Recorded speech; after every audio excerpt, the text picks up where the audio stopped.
On this episode of AviatorCast, aviation needs all your talents and skills. Welcome, aviators, to another episode of AviatorCast. Load up your flight bag with useful flight training topics, interviews, and aviation passion. Let's kick the tires and light the fires. Coming to you from Angle of Attack Headquarters in Homer, Alaska, here's your host and flight instructor, Chris Palmer. Welcome everyone to another episode of AviatorCast. I'm really happy to have you here. I kind of have a different and interesting subject for you today, but I'm glad you made it here, whether you're on YouTube, Spotify, iTunes, or any of the other places where this thing shows up. I appreciate you being here. If you're new, great to have you. This is a podcast all about flight training and becoming a better pilot, a safer pilot, and just, you're able to continually learn. That's what it's all about. Okay, so for today, we are going to talk about why aviation needs all your talents and skills. So often we think about aviation as this thing, we need to learn everything aviation, we need to be all in on aviation. And while to a certain extent, that's true, and this podcast helps, like I just mentioned, there are so many things that you already are, so many things you already do that you could bring to aviation to enrich in your career, to improve the community. And that's kind of the point I want to get across today, is how do we actually go about doing that? So what are some of the other talents that you've developed in your life? As we're going throughout this podcast today, I want you to think about your history. I actually have a little bit of an exercise at the end for you to actually sit down and figure some of these things out, what you can bring to aviation, be creative about it, and bring it. But what are some other things that you've developed, whether you've gone to school for it or skills you've developed, hobbies you have, whatever it is, how can you bring those things to aviation? And are you unsure if that skill, whatever it is you have, can be applied to aviation?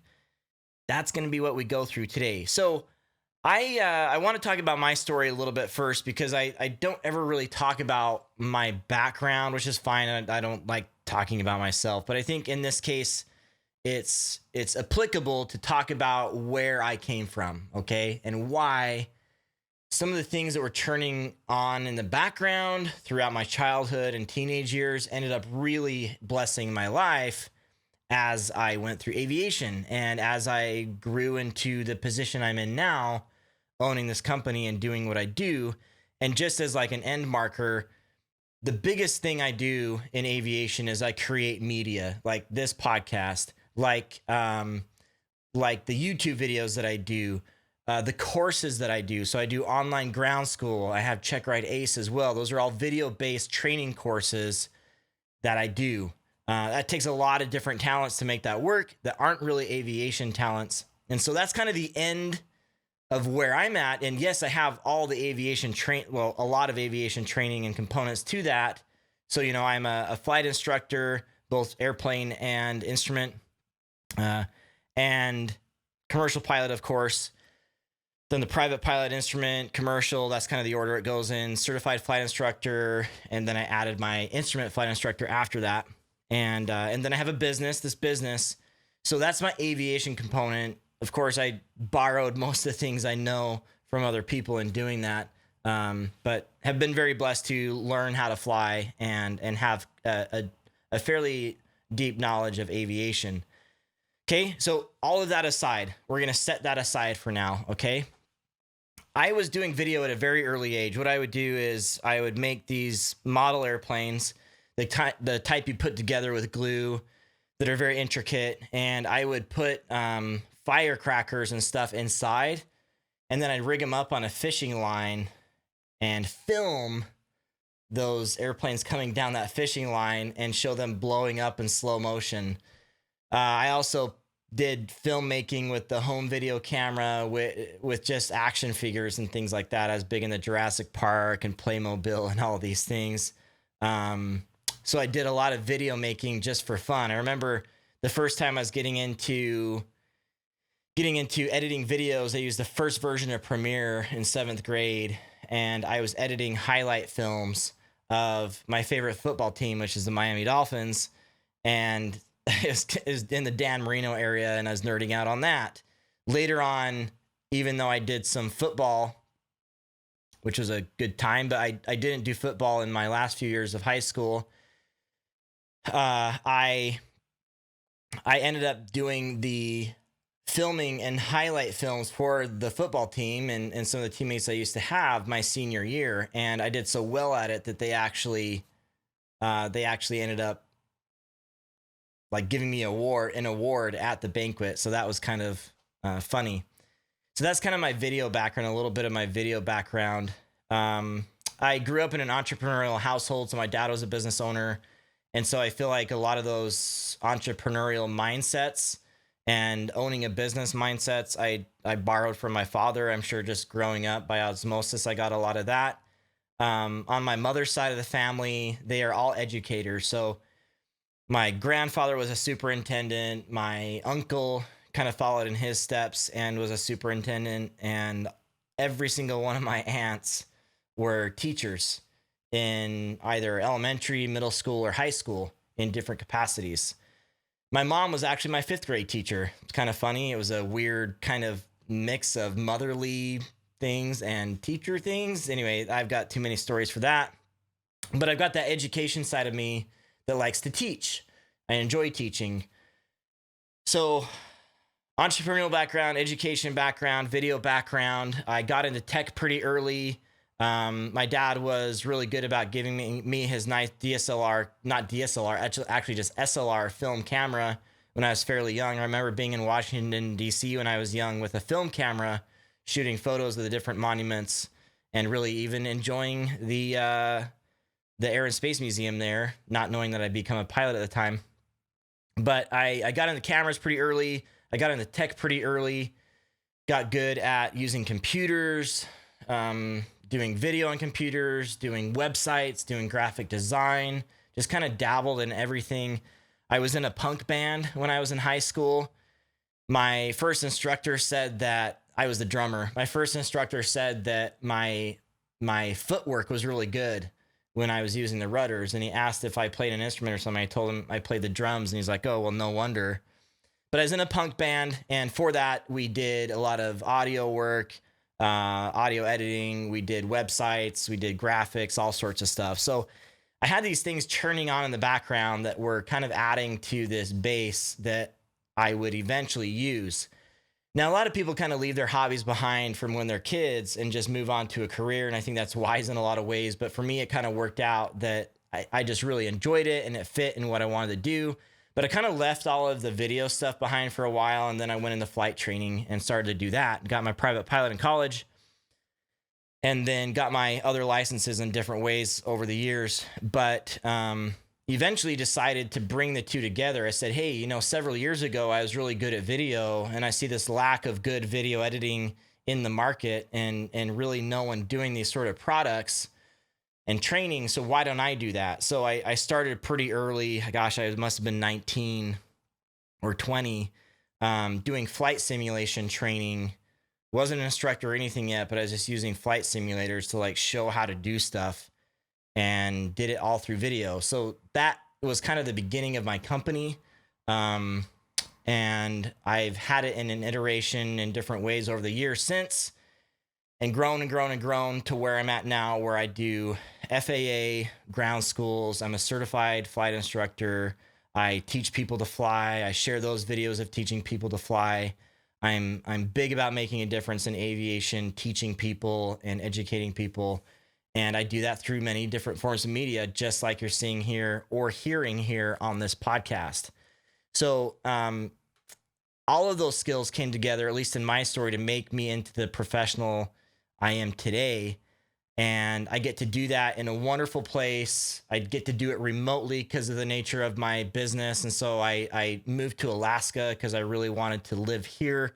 And I share that all over the world. So it's this kind of unique position that I was able to get in, but I think that I was also deliberate about making that happen and bringing those skills to where I'm at. So that's my story. Okay. Hope that wasn't too long-winded or too uninteresting for you, but a lot of things added up to me being able to do what I'm doing today. So switching to you, what talents and skills do you have, and believe it or not, aviation needs them. And I wouldn't discount anything that is in your past, okay? So I have a friend, his name's Ryan, and he runs a YouTube channel. These are some examples. He runs a YouTube channel called Super Arrow. Doesn't have a lot of videos. He doesn't have a lot of followers, but Ryan has a background in theater. From what I understand, that's what he studied in university. And so he has this background in theater, and he is hilarious on his YouTube channel. I absolutely love it. The other YouTubers that I know are the same way. They have a background in video, either professionally or they did it in their teenage years just for fun, and that kind of carried over. I know another lady, Steph Strickland, who I met at EAA, and she used to be a news person from what I understand, but now she's reporting for aviation with EAA, and she's kind of become this official spokeswoman or MC or news anchor. I think she's a lot more than that. She's really fun and does a great job, but she's become this official news person for EAA that is fun and approachable and easy to watch. So she brought those talents into aviation. What about a background in marketing? Do you have a background in marketing? I can tell you right now that, and I think this will be in perpetuity, people in aviation, companies in aviation rather, are very bad at marketing. They just do not know what they're doing from the very basics. I mean, we're still in a world today in aviation where people are doing press releases and magazine ads and all sorts of stuff that is just so far behind the curve on what actually works, that if you have a background in marketing, that could be huge for a company to use. Are you a professional on social media, kind of keeping in that marketing area, but actually using social media as a marketing tool? Are you good at that? Do you know what you're doing? Do you know how things work together? Can you do it all at once? That can be a big help today because, again, aviation companies don't even know what they're doing when it comes to this stuff. You'll see it getting better now, but they're 5 years behind. I mean, they're just barely starting to get okay at it, but they're 5 years behind actually getting started. Were you mechanically minded when you grew up? Like, did you help your father or your mother, for that matter, fix cars or trucks or something else? Maybe you should be a mechanic, an aviation mechanic, if you're mechanically inclined like that. Those things are possible as well. I had an instructor that was a high school teacher, and he decided to change his career pretty late in life. I think he's about 35 when he decided to leave his career as a high school teacher to become a flight instructor. And he went on to become where he's at now, which is a first officer. He actually likes the seniority of being a first officer. So he's going to stay in the right seat. At least that's the last I heard.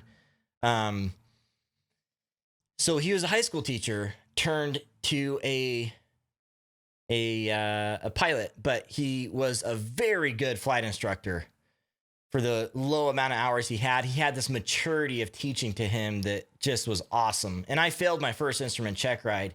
He was my second instrument instructor a couple years later, and just like a totally different experience. It was amazing. So he brought that experience with him. Do you have a background in sales? Well, there are a ton of people that need help in sales. Could you be an administrative assistant? So we could go down the list here, okay, of tons of different things that you may have, and I don't know what they are. We could have tons and tons of examples. In fact, why don't you put those examples here in the comments, and I'd be more than happy to respond on how you could use your skills, your hobbies to use them in aviation for a career, or to enrich the community. Okay, this isn't just about this as a career tool, but to enrich the community and give back. There's lots of different ways to do that. So we could go on and on. You can leave some of those comments down here and I can answer those, but get creative about that. Okay. So get creative about what talents you actually have.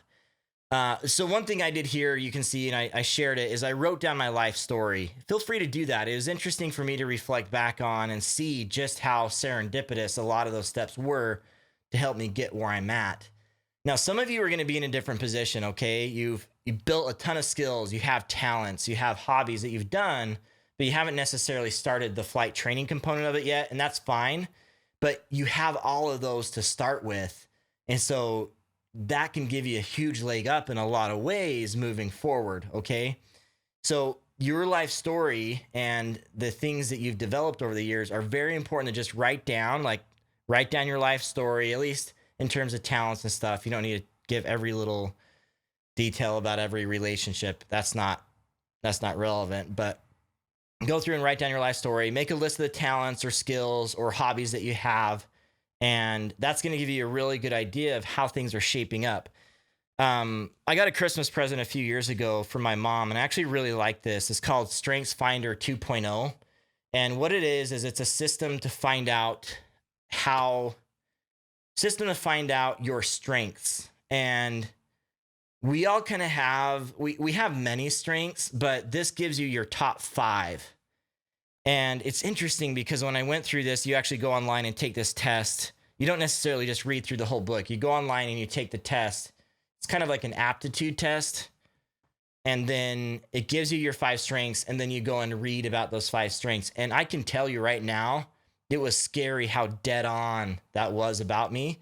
And I didn't even realize it. Like, as soon as I got those 5 and I read those 5, I'm like, holy cow, that's exactly who I am.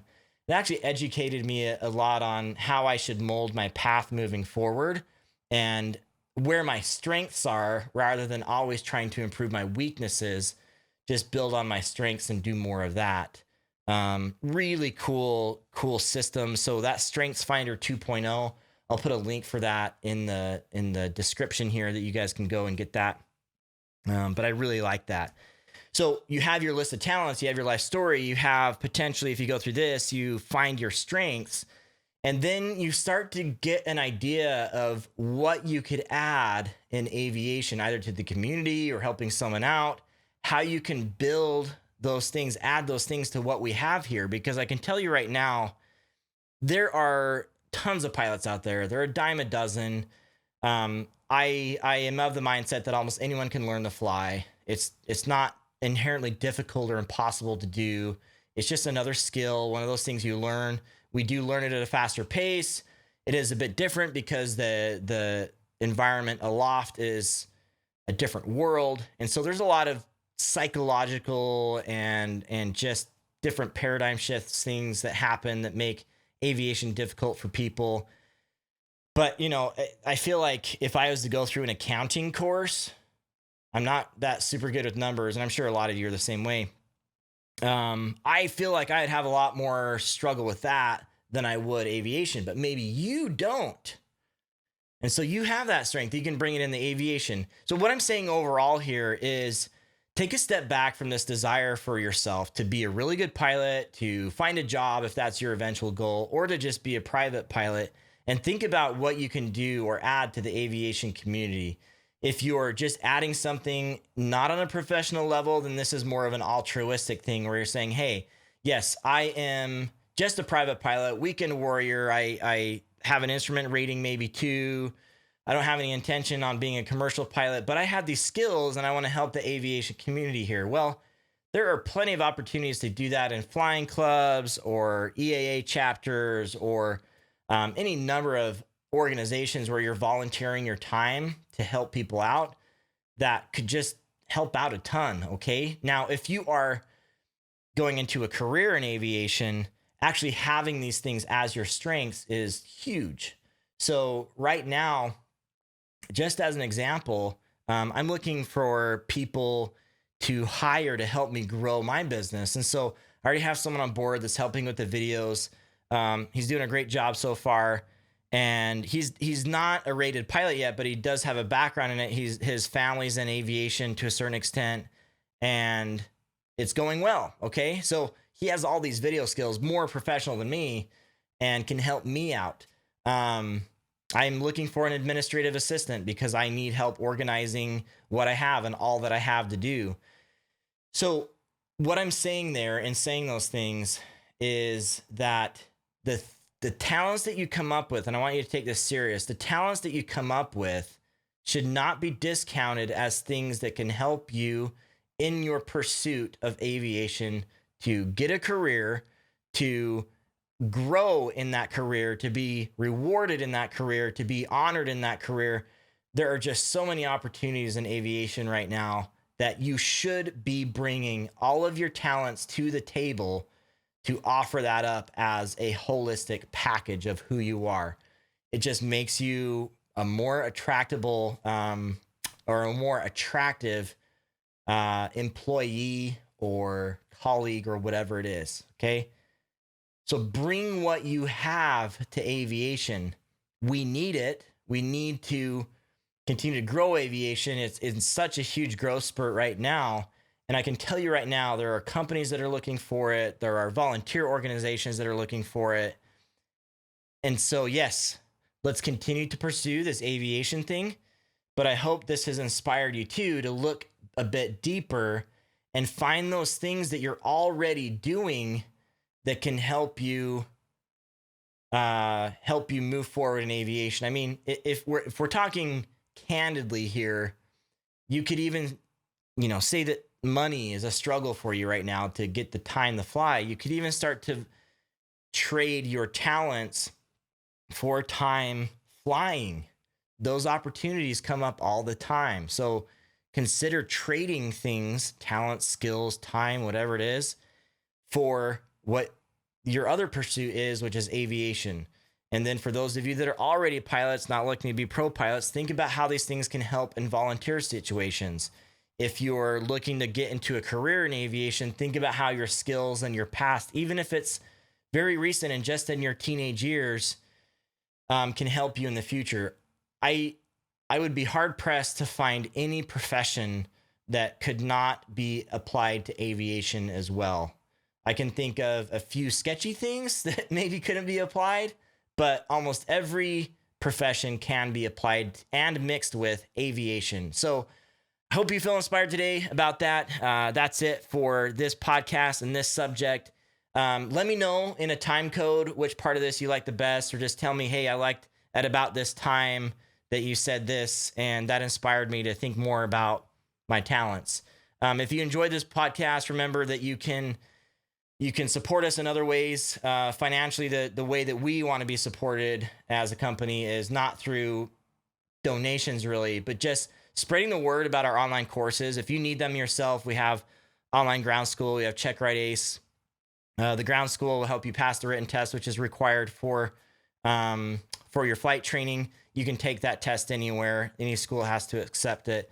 And then Check Right Ace to check things off at the end for your check ride. And if you're already through those things and you're just here to gain some more supplemental information and keep growing in aviation, please be our warriors on the road here, or the runway, however you want to say it, and tell people about what we do, and suggest our ground school and things to other people that are looking for it. Because I see a lot of social media posts out there asking about ground schools, and we'd love to be part of that conversation. We're working really hard to change aviation in positive ways.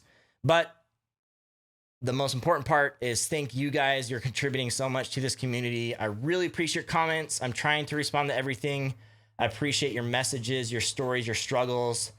If you need help, please reach out. I am more than happy to spend 3 or 4 or 5 minutes just spilling my knowledge, what I've seen in the community over the years, to help you in your career. Okay. Just this week, I was responding to several people on Instagram and sent very long texts. I was doing speech to text, but I was giving them advice on what they needed to do and pointing some things out that I think helped them a whole lot. So don't hesitate to do that. Keep moving forward. Keep taking one step at a time. I know that you can achieve this dream, and it's worth it. Flying is awesome. Hope you guys are doing well, and I'll talk to you soon. Until next time, throttle on. We sincerely thank you for joining us on AviatorCast. Please subscribe through your favorite podcast service and leave a review. Check out more flight training resources at angleofattack.com. There you can find this podcast, many free aviation training videos, as well as online ground school for private instrument, commercial, and CFI. Got a check ride coming up? Check Right Ace from Angle of Attack is your ultimate companion, guiding you through the process so you can conquer your big day. Thanks once again for joining us on AviatorCast. Turn left, contact Ground Point Niner.